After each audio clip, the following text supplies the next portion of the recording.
Alright folks, we are back for part 2. I filled a hole. So basically I went out this morning and I got this Watts 3/4 safety relief valve. It's 30 pounds per square inch, pop off, male thread, female thread. So I've already gooped it. I used the Blue Monster pipe thread sealant. Stuff works pretty darn good. So what we're gonna do then is very simply screw it in, really. That's kind of all there is to do. And then we'll crank it, and basically that'll be a job done. This tag is annoying, but worry not, we'll get her.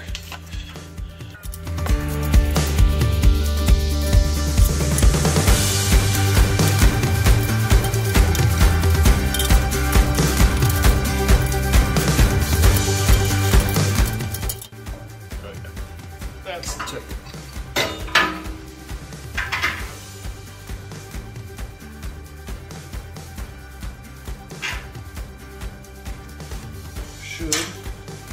Should be.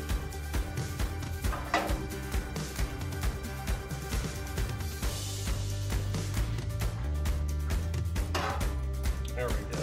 Now we got it. Move these tools.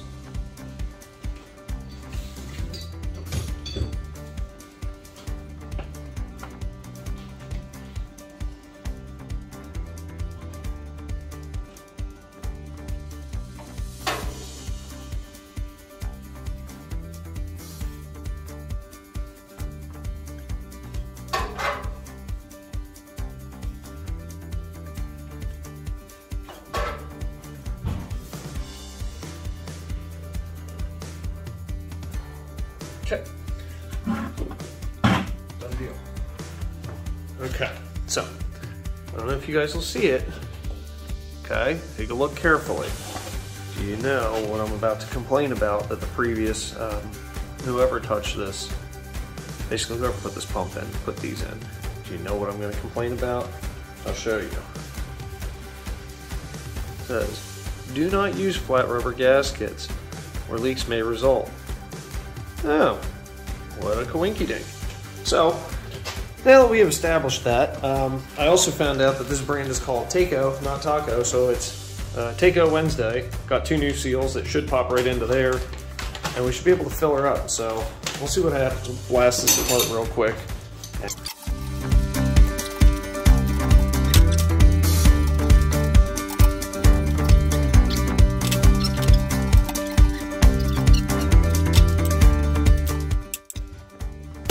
First thing, we need something to cover that hole so foreign material does not end up down there. For that, I just use a little piece of water softener bag I happen to have sitting around.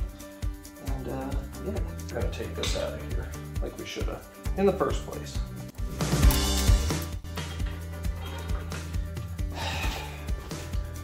And that is exactly why the bolts are supposed to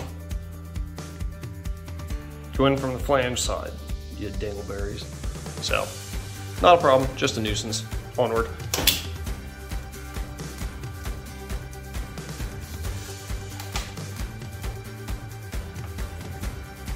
Okay, so let's see about getting this pump cleaned up here. Yeah, that is a very, oh my god, disgustingly hard to seal. This thing didn't friggin' hold on the bottom.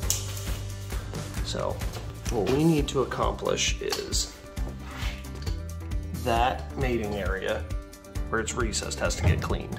And then we're also gonna get cleaned up there where the water's dripping because it needs it. My little torch guy, we're gonna scrape this crap off of here.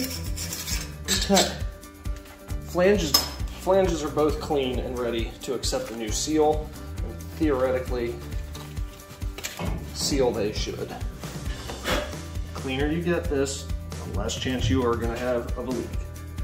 So, surface prep. Everybody knows that surface prep goes a long way.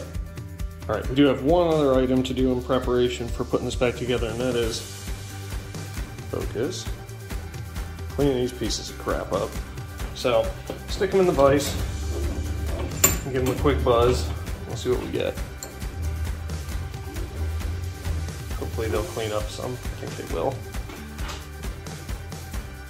When you're doing this kind of stuff, just make sure you're flinging the crap away from you.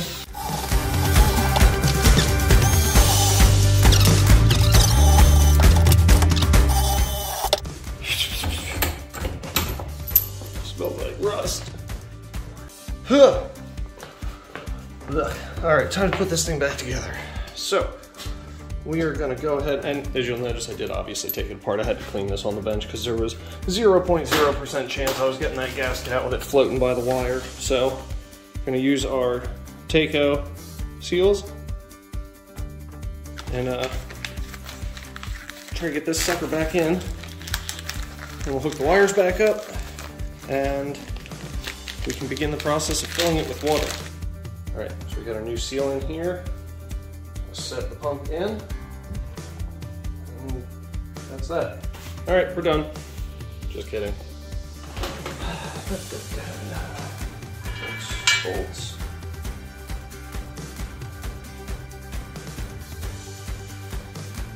And this will be the same thing as we did yesterday.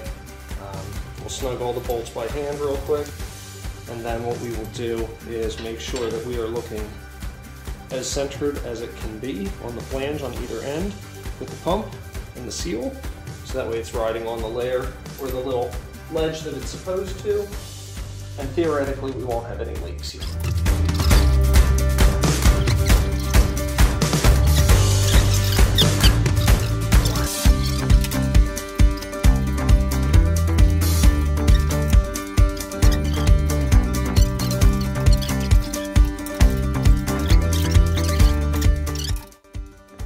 Left to do will be to cinch up these top bolts again. Make sure everything is copacetic up here. And I believe, yeah, we're going to call that a job done. Okay. Okay. Now that this is tight to this actual little housing guy here, that should be good.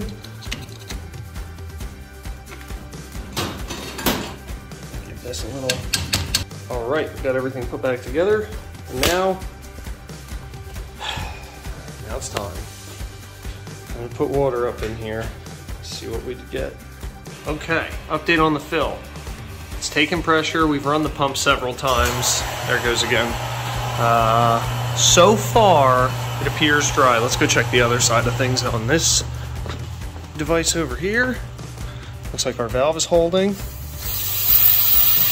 It's definitely purging out plenty of air through here. So that's good. Okay, still no water over here. This thing takes a ton of water. Okay, pump stopped running. We're up to pressure. That valve definitely does not do its job, or it's set wrong, so I just have the inlet valve shut off. Anyways, I purged the air out of here using the relief valve, so that's not leaking anymore, so that's a good start. So I guess now we'll give it 10 minutes and make sure it holds the pressure, and if it does, we'll go upstairs and I will show you how to bleed the air out of these registers, radiators, whatever you want to call them. So hang tight, be back with you in a few minutes. Okay, terrific news everybody. It's been 10 minutes, gauge is still holding. So, let me get a screwdriver, grab the light, and we'll go upstairs and I will show you how to bleed some air out of this thing. Okay, now we're upstairs on the second floor, and what you will see here is on this register, there's an elbow with a 1/8 takeoff on it. And that little screw there is what we're gonna loosen to let air out. Huh. That bad girl's full. Interesting. Alright, we'll move to the next one. Alright, so I've gotten every one. This is the last one upstairs, and then we gotta do zone 1. Wild. Good. Okay, we have reached the end of this video. Now, unfortunately, it's gonna be released today, Thursday, instead of yesterday. So, as I said on part 1, I'd have an update tomorrow, but we have moved that to a tomorrow's tomorrow, or today. Anyhow, I wanted to give the system a bit more time to run and actually get up to temperature, run the zones and the circulator pump that we resealed, and attempt to bleed more air out. As you just saw, not very much air came out of the registers when I went to bleed them, and as it turns out, the system had to run quite a bit and I had to do a few trips through. So if you're doing this yourself, expect to bleed air out of these registers more than a couple times each. That's normal, it'll happen. It depends on how your system is sloped and built, and it is what it is. Be thankful you have the vents if you have them, the little bleeders. I have a couple in this first zone that don't really open, so they're probably going to have some air in them and not be as efficient this winter.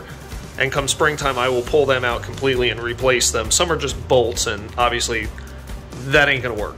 So we'll deal with that then, but let's talk about what we did and I guess how it all worked out. So as you can see on the gauge here, we're hovering right about 16-17 psi of pressure, which is where I had it set, and the temperature is up because I do have the oil burner on. Everything on that end of things is working great. So I'm even going to clean this old puppy up because I'm so pleased that it's working again. I'm going to make it nice and tidy again because boy is it disgusting. I wish I hadn't done that. Anyhow, let's look at what we did and we'll call that a day. So as you will recall from just a few minutes ago, we put new gaskets in on this existing pump, bolted that back in after cleaning up the bolts, cleaning up the gasket mating surfaces. And this is a reminder, if you work on stuff like this, just spend the $13 for the 2-pack of Taco seals, and don't use flat rubber gaskets. I don't care if they're $1. It's not worth saving $11 on 2 seals to have it be a pain in your ass and leak, like mine was. And finally, the relief valve. That, pretty straightforward. Another item we discovered upon trying to fill the system. Yeah, new circulator is in, so our original problem has been rectified. As you can see, a nice new green pump down there. And the new problem we found is also fixed. So, like I'm going to do with the oil burner, I'll clean this guy up too since it's done a good job and it deserves it.